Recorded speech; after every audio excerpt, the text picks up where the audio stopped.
Olá, meus irmãos e irmãs de Ideal Espírita, vocês amigos e amigas que nos acompanham aqui na página Estação da Luz Espírita, muitíssimo obrigado mesmo pela sua companhia. A nossa página Estação da Luz Espírita não tem fins lucrativos, o objetivo é a divulgação da doutrina espírita. E é por isso que nós reunimos aqui esta sede de matérias espíritas para que possa atender às suas necessidades, estudo, lazer, pesquisa. Você encontra aqui na nossa página Estação da Luz Espírita os livros da codificação, obras suplementares, entrevistas, palestras e os programas da Web Rádio Estação da Luz de Natal e Web Rádio Cristo Consolador de São Paulo. Ou seja, um acervo que atenda às suas necessidades, sem fins lucrativos. O objetivo é a divulgação da doutrina espírita. E agora eu convido você para nos acompanhar na reprodução de mais esse trabalho imperdível. Muito obrigado mesmo pela sua companhia e vamos juntos!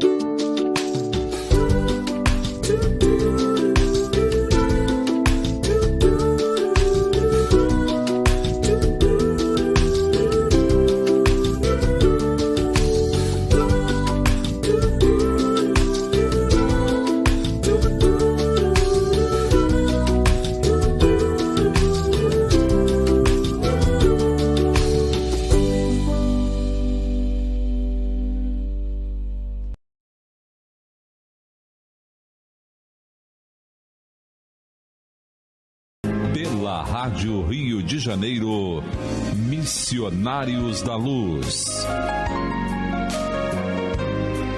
Produção e apresentação, Berenice Lima e Deusa Nogueira.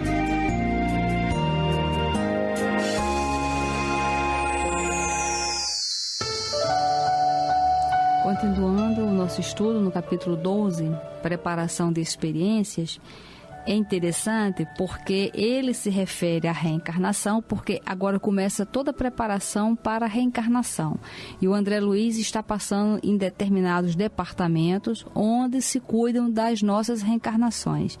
E é muito interessante porque o nome do capítulo é Preparação de Experiências, mostrando para a gente o quê? Que cada reencarnação é uma experiência. O que quer que nós estamos passando agora na nossa vida é uma experiência. Então pensa você, qual é a experiência que você está tendo agora? Qual é a experiência positiva? O que na sua vida até agora, o que aconteceu assim, de coisas positivas que você fala, nossa, que bom que isso aconteceu, que bom que aquilo aconteceu naquela determinada época.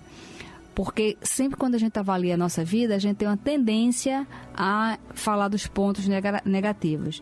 É uma coisa tão interessante que quando a gente viaja, ou quando a gente vai numa festa, quando a gente vai em qualquer lugar e alguém encontra com a gente e fala, e aí, como é que foi? Geralmente a gente fala assim, foi muito bom, mas olha, choveu pra caramba. Esse mais é terrível. E muitas vezes nós falamos mais das coisas desagradáveis que aconteceram do que das coisas agradáveis. E às vezes, quando eu vou falar isso, eu fico prestando atenção no que é que eu vou falar e, pelo menos comigo, acontece sempre.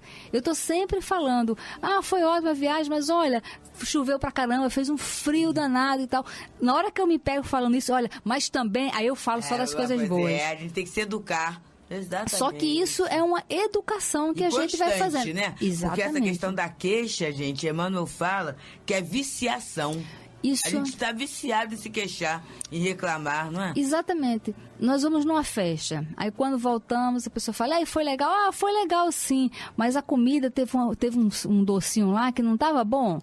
Às vezes até eu falo assim, quer ver, a festa foi excelente, mas eu estou cansada. Gente, dancei a beça, fiquei cansado, quer dizer, olha a reclamação. O que fica é o final, eu estou cansado, então não fosse a festa, né? Isso. Vamos prestar atenção.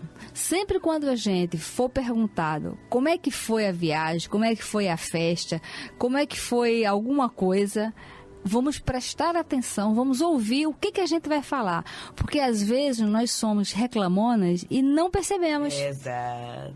E a gente percebe a reclamação do outro. Às vezes temos filhos maravilhosos, no sentido de tá com um corpo sadio. Porque não é fácil. Eu conheço mães que têm filhos com um corpo deficiente e não é fácil. É uma luta. Né? É uma luta. Eu acho integral mesmo. Isso. É difícil. E muitas vezes nós temos o corpo saudável dos nossos filhos e não valorizamos. Muitas vezes essas mães que têm o corpo deficiente do filho não valoriza, porque muitas vezes se tivesse com um corpo saudável poderia estar numa pior situação. Isso é para a gente acordar, para a gente não desmerecer o que nós temos, para a gente valorizar o que nós temos. Vamos prestar atenção sempre quando a gente for responder sobre a nossa família, sobre a festa que nós fomos, no passeio que nós fomos, para a gente ver se a gente tem a tendência de reclamar ou valorizar. Né? Porque a gente tem que valorizar até as nossas dores. Isso não é uma apologia ao sofrimento, é que poderia ser pior também. Às vezes a gente está numa situação, naquele filme A Lista de Schindler, é um filme muito importante que se passa justamente no Holocausto, na Segunda Guerra Mundial, e é interessante porque na hora que os judeus estão sendo expulsos da cidade e eles são colocados no gueto, tem uma família que o homem ele era muito rico e ele era muito arrogante. Mas ele era judeu e ele é expulso. E ele começa a reclamar muito que aquilo não é justo e que realmente não é justo. E a esposa dele fala, olha, não adianta você reclamar porque essa decisão já está tomada. Vamos ver o que a gente pode fazer a partir de agora. É lucidez isso. Exatamente. E aí ele não para de reclamar. E ela olha, tem uma hora que ela olha para ele e fala assim, ô fulano, acorda. Nós estamos em desvantagem. Como é que a gente pode viver melhor sobre isso? E ele continua reclamando e ela fala para ele, cuidado, porque pode piorar. Exato. E aí, nesse momento que ela fala isso, eles são avisados que eles vão morar num gueto. E aí ele entra nesse apartamento no gueto, que ele sai de uma casa, de uma mansão, e entra num apartamento de 2 quartos. E na hora que entra, ele começa a esbravejar. E ela falou, agradeça por a gente ter um teto aqui no inverno. Cuidado que pode piorar. Quando ela fala isso, ele é avisado que dentro daquele único cômodo vão morar a família dele, mais 2 famílias. Ou seja, uma coisa é você não se conformar. Você está chateado com a situação. Agora, isso aqui está fora do meu controle. Como é que eu posso viver de uma forma melhor com esta situação? Porque quando... O primeiro passo, né, Berenice, é aceitar. Isso. É o primeiro passo. Isso. Não significa que nós vamos sempre baixar a cabeça. Nós vamos ter sempre que lutar pelos nossos direitos. Temos sempre que falar, que lutar. Mas nós temos que saber também qual é a situação que eu estou envolvida. Foi uma situação muito dolorosa, aquela situação do Holocausto, quando se estava vendo nitidamente que se você reclamasse, naquele exato momento você seria fuzilado. Se a situação era de caos, como é que eu posso viver dentro dessa situação? Porque e sempre achando tendo a certeza de que nada acontece por acaso. As nossas dores, os nossos problemas, se não foram criados por a gente mesmo, porque muitas vezes eles são criados por a gente mesmo, e nos mínimos detalhes, mas se foram imposto para a gente, como esse filme A Lista de Schindler, que foi um ditador, foi um homem completamente, o Hitler, completamente insano, que impôs uma situação de muita dor e de muita amargura. Mas isso foi uma situação que veio exterior, mas que todas aquelas pessoas necessitavam passar por aquilo. Isso não quer dizer que as pessoas que necessitam passar pelo sofrimento, elas não merecem que todas as outras pessoas que não estejam naquela situação não sejam solidárias e não ajudem elas a sair daquela situação. porque também tem uma pergunta no Evangelho sobre isso. Mas vem cá, se a pessoa está passando por uma situação que ela mesmo construiu aquela situação, a gente não deve deixar ela... Né, gente? Não deve deixar ela ali se acabar naquela dor, uma vez que foi promovida por ela, que é a diferença do karma. Por que o Kardec não quis usar essa palavra karma? Porque muitas seitas na Índia, essa palavra karma significa que muitos não ajudam a pessoa porque sabe que aquele karma foi criado por ela e que ela é que tem que passar por ele. Olha, tem uma coisa até, Berenice, vou fazer um parênteses, um fato engraçado. A gente veio, né, a nossa primeira casa, Mocidade Espírita, foi no Núcleo Espírita Pedro e Paulo. É um centro que fica na rua Capitão Machado, 531 na Praça Seca, em Jacarepaguá, aqui no Rio. E naquele dia, era um sábado, e houve um encontro de mocidade, alguma coisa nesse termo. E lá nós tínhamos o irmão Walter Faria, que era um excelente, um potentíssimo médium de cura. E naquele momento, vinha um jovem. E o jovem estava mancando, né, assim com perna.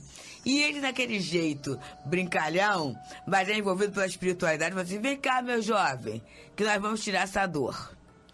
Aí o jovem falou assim: não, essa dor é pra minha evolução, eu tenho que ter isso. Eu falei assim: vem cá, menino, que evolução é outra coisa. Aí o jovem chegou, né, ele deu lá o passe, aquela questão toda, e a dor imediatamente passou. E você, agora você vem ver o que evolui. E aí tinha uns gêneros alimentícios, sacos, né, que as pessoas mandavam. Eu falei assim: então agora você vai ajudar a carregar esses sacos de gênero de mantimento para o serviço social. Isso sim que vai te ajudar a evolução. E foi uma lição nova, mas a gente aprende, né? Quer dizer, eu posso substituir a dor pelo trabalho. Exatamente. E essa questão do karma, assim, na seita, né, da Índia, de várias seitas lá, quando alguém está em sofrimento, se fala: não, isso é um karma. Aquela pessoa criou aquela dívida e ela tem que pagar. E as pessoas não ajudam. Imobiliza. Exatamente. A doutrina espírita não é um castigo, você tem que pagar, você tem que reparar. E quando você vai reparar, é uma oportunidade também que as pessoas que estão à sua volta, que estão tendo, de ajudar. De crescer, de sair do egoísmo, né? Observar a dor do outro, que a gente às vezes egoisticamente só olha a própria dor, né? Exatamente. E quando eu observo a dor do outro, na verdade, eu até me alivio. Exatamente. E a Madre Teresa, quando ela começou a fazer o trabalho lá na Índia, que tem um filme belíssimo que se chama Madre Teresa, que conta essa história, é interessante porque no primeiro momento ela não foi aceita, porque falavam que ela estava interferindo no karma das pessoas, uma vez que ela estava ajudando as pessoas, ela estava interferindo.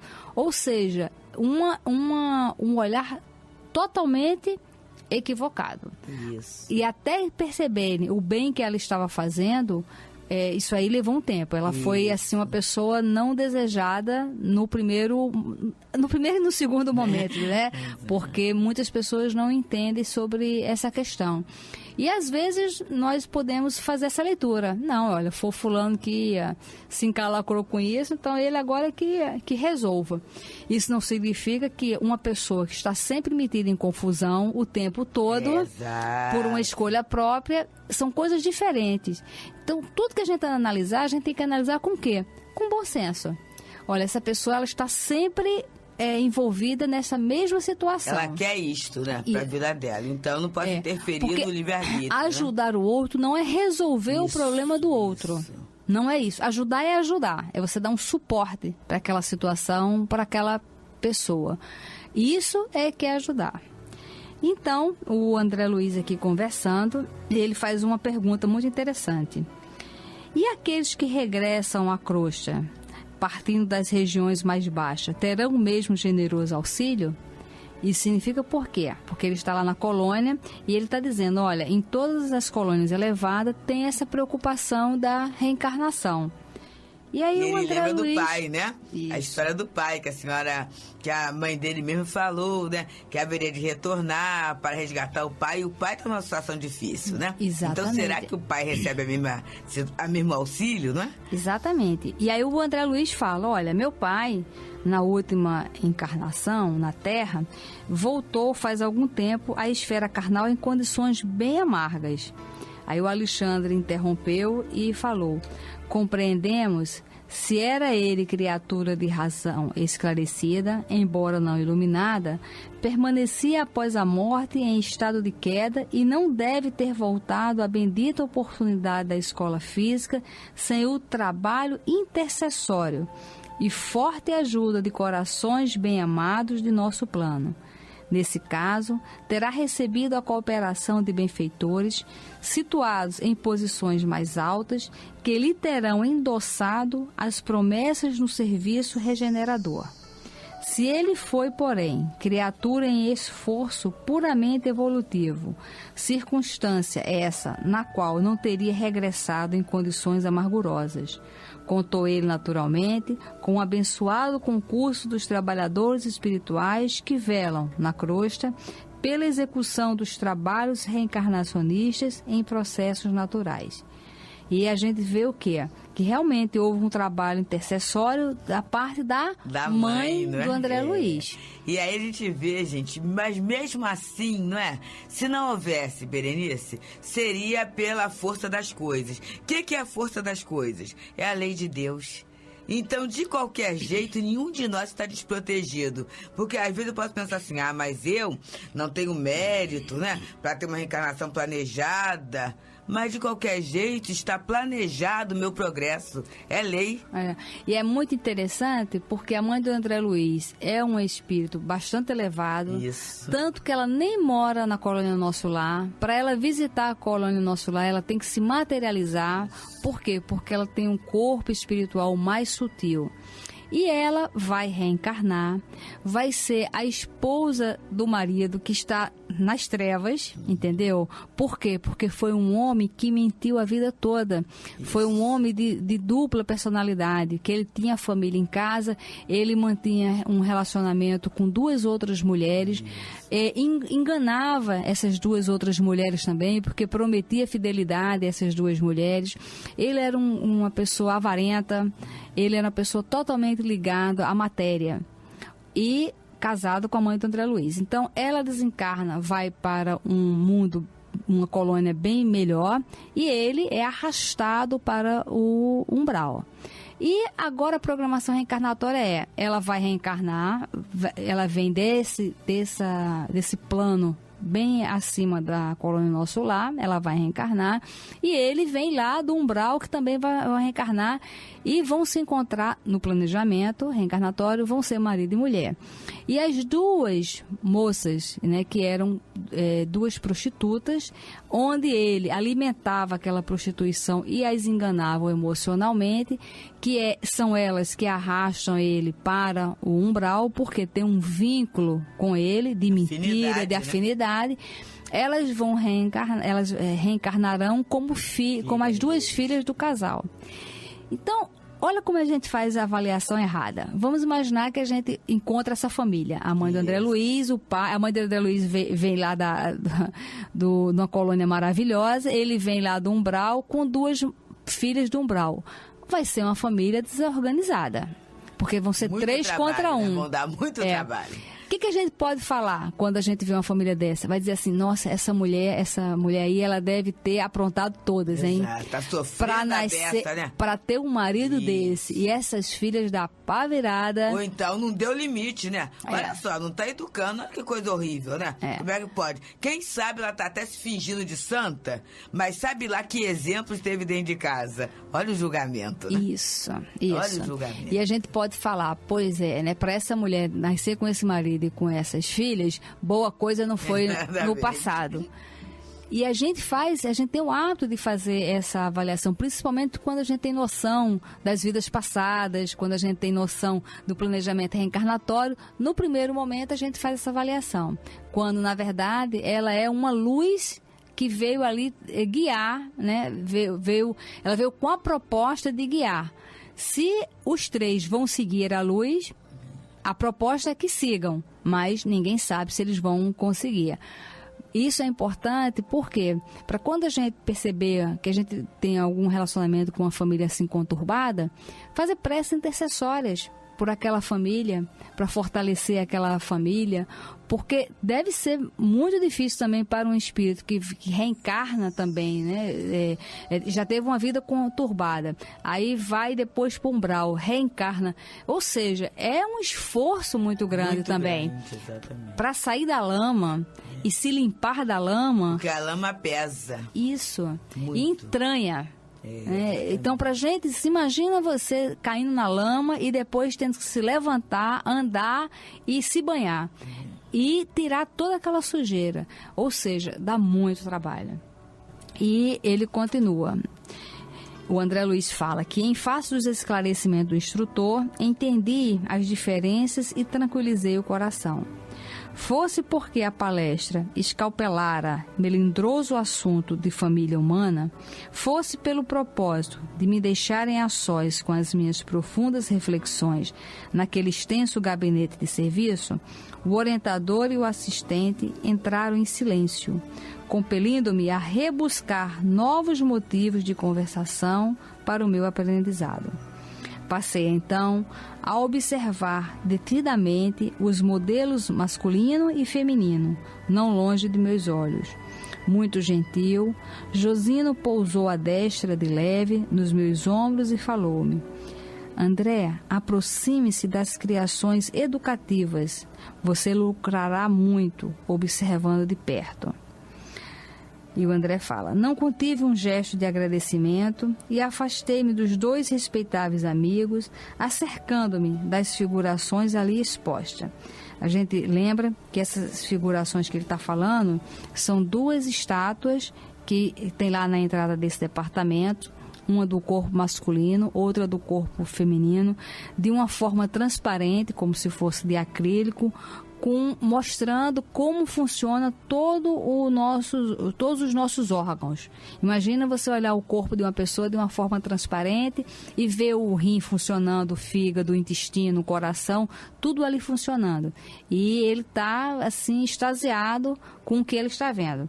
Isso mostrando que o nosso corpo é divino, a importância do nosso corpo e como a gente tem que cuidar desse corpo, porque isso foi um presente de Deus. E interessante, para quem está nos ouvindo, que tem algum problema com seus pais, que não tem um problema sério de relacionamento, então hoje agradeça muito a esse pai e a essa mãe pelo o corpo, porque foi geneticamente a união do pai e da mãe, favoreceu a todos nós, a oportunidade de reencarnar e a oportunidade de ter um corpo. Se tiver um corpo sadio, agradeça bastante. Se tiver um corpo com problemas, agradeça também, porque já tem condições de reparar, já tem condições de conviver com um corpo assim e se esforçar para melhorar. E aí o André Luiz continua: detive-me na contemplação do molde masculino, que apresentava a absoluta harmonia de linhas, qual arte helênica de sabor antigo.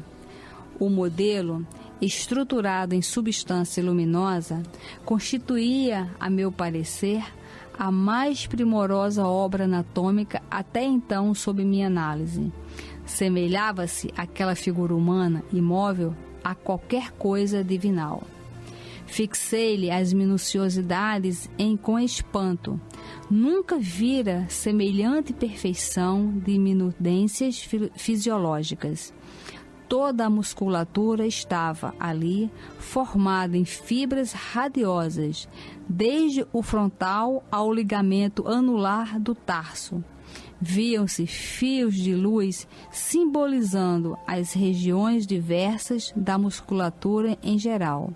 Determinadas fibras, todavia, como as que se localizavam na zona orbicular das pálpebras, no triangular dos lábios, no grande peitoral, no pectíneo, nas eminências tenar e hipotenar, até o extensor dos dedos, eram mais brilhantes.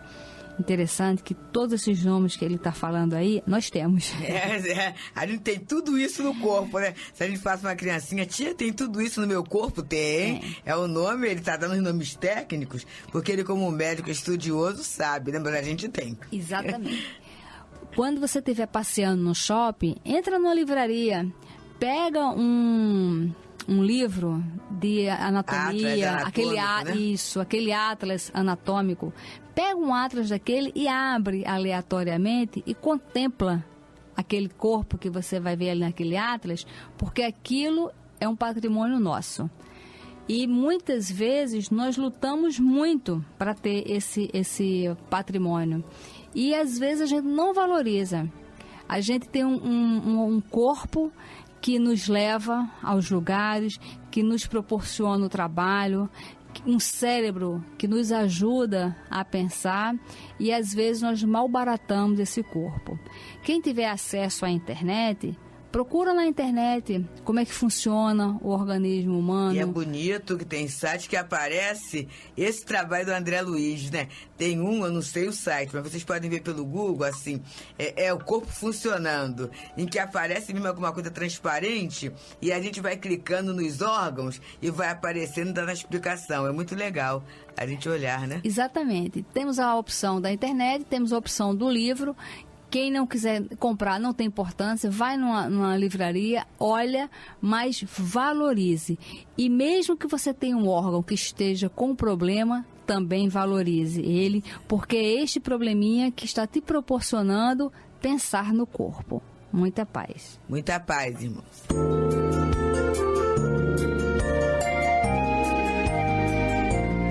A Rádio Rio de Janeiro apresentou Missionários da Luz.